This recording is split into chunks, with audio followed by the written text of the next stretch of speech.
Adiós. ¿Es que una cámara? Sí, es para mi canal. Ah. Yo tengo un canal de YouTube. Sí.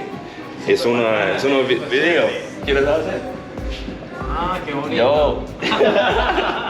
Entonces yo voy a caminar y sacar un video para mi canal. Ah, súper. Sí. Excelente, listo. Sí. Que vaya muy bien. Sí, hasta luego, amigo. Time to get to it. On the way to the gym.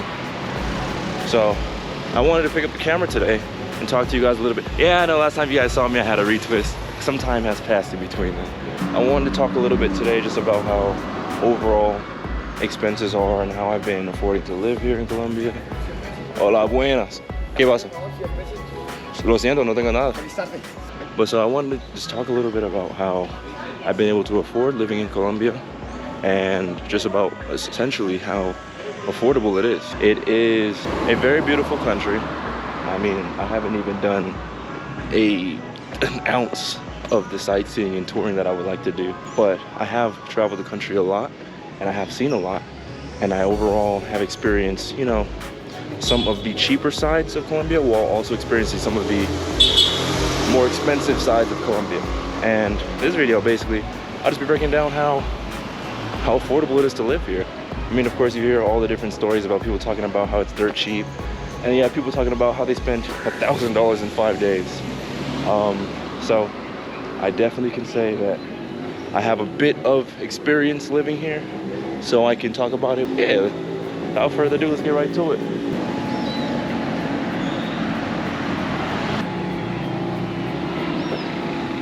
So one of the main expenses that a lot of people have is getting here, right?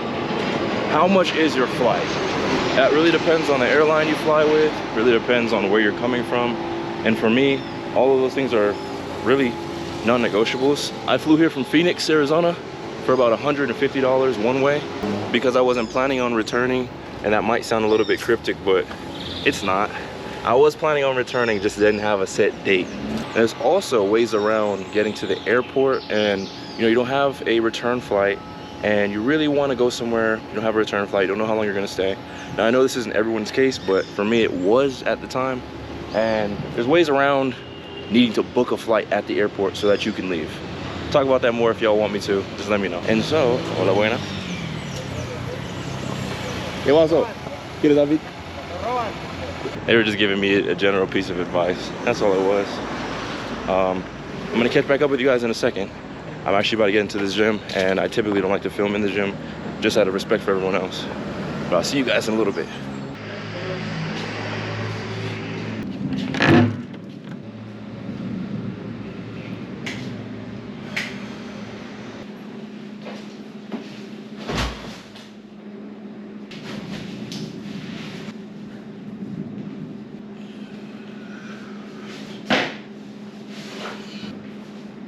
All right, now where were we before I was so graciously interrupted?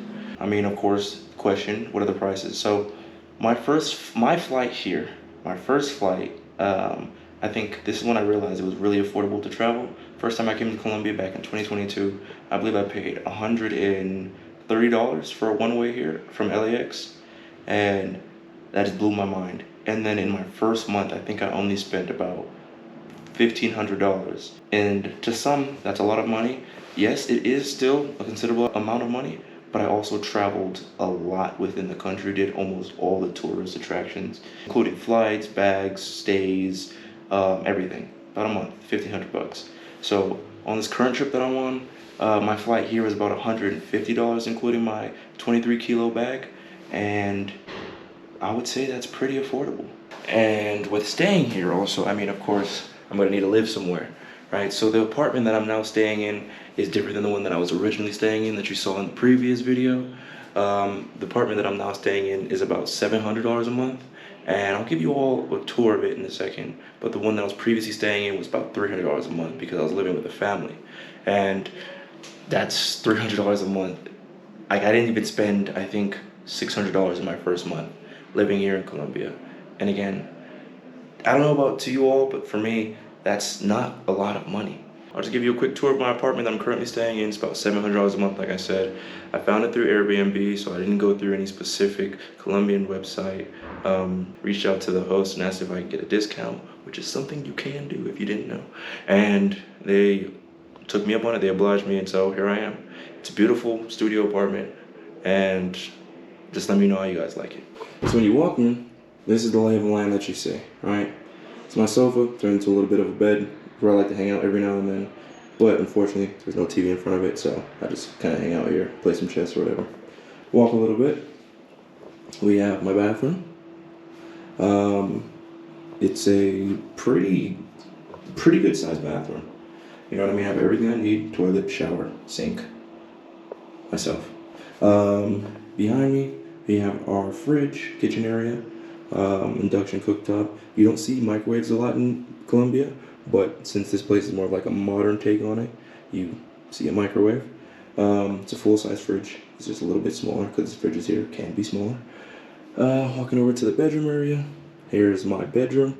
Bed, TV, laptop, and just some overall aesthetics. It's like the modern look of things, and then have a little bit of a view.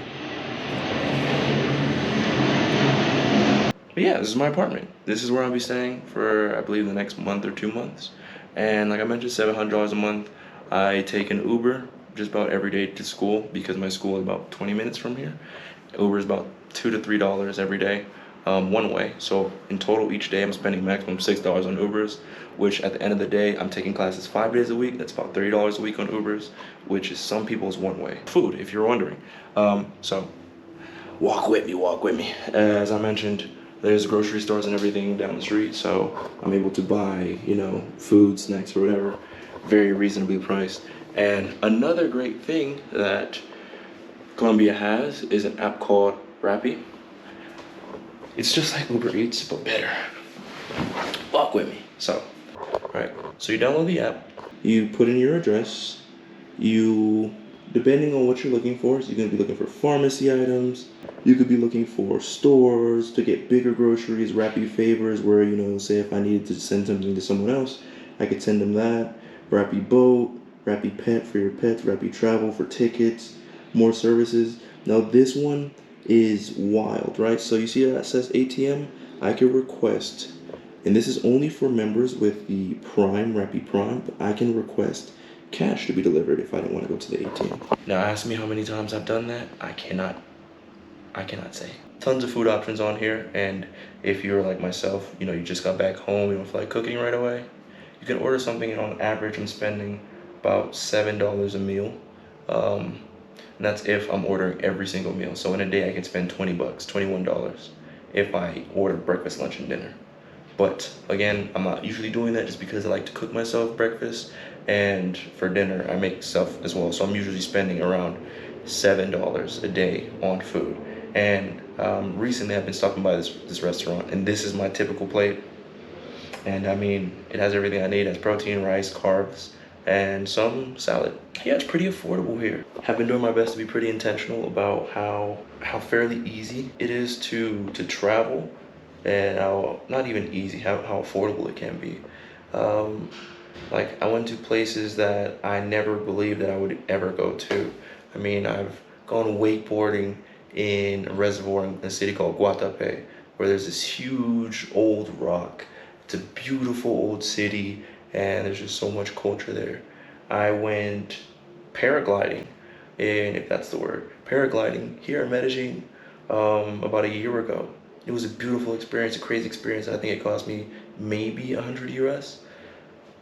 Just throw out a few. I just returned from a city called Cartagena, and I was there for 3 weeks studying with my school, which is why, hence the hair, no retwist. It's a bit humid out there, and I was also in the water a bit, swimming a bit, and I took a small mini vacation to San Andres, which is an island off the coast of Cartagena. It's closer to Ecuador, honestly.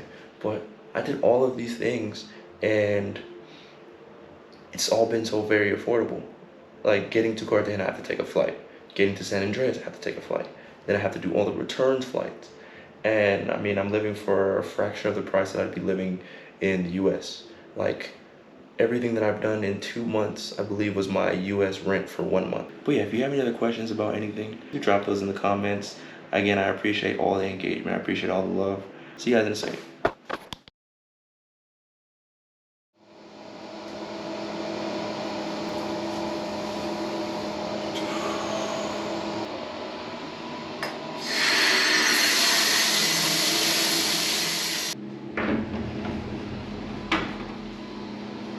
Another thing that I personally would say that I enjoy about visiting, living, staying in Colombia is the fact that I have an all-around different pace of life. My entire work-life balance was different.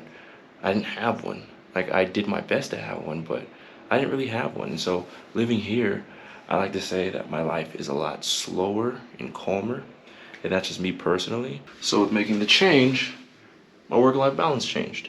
I was able to basically live more and experience life again, not just only and solely looking to clock in and clock out and just go day by day by day, just thinking about where the next dollar is coming from. Because in the States, I, like I said, was living a very different life, and each day kind of did revolve around how much money I'm making and when am I going to see the next check, because the expenses were just so much higher.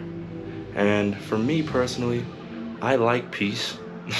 And so I would rather be living in peace with less than living a life of just chaos with more. For instance, this weekend, what have I done? I've gone to the gym, I've eaten, I've sat back, and I've watched a show that I just really found randomly. Now for some, that's their typical. For me, if you knew me before I started living out of my van and traveling, you knew that there was never really an off button. I would rest on the Sabbath and that was it. 6 days a week, working, basically 2-4-7. And so to be now in a place where I am quite the opposite, I can say that I enjoy the downtime. But overall, this is, it's my life, pretty simple. And so I really just want to say that the life that you want to live and the life that you choose to live are two different things. You can want something, but it doesn't necessarily mean that it's the best for you. And you could choose something, and it doesn't also necessarily mean it's the best for you. Your reality, in a sense, is what you make of it. I get kind of tired of the narrative of people saying that things are just happening to them when they're the ones living in their body. They're the ones experiencing life, just like everyone else. So I'm not getting on here to preach shit, to tell people how to live their lives, but in a sense, your life is your life. You have one earthly life, and, you know, make the best of that. Stay good, stay blessed, stay faithful. I'll talk to you all later.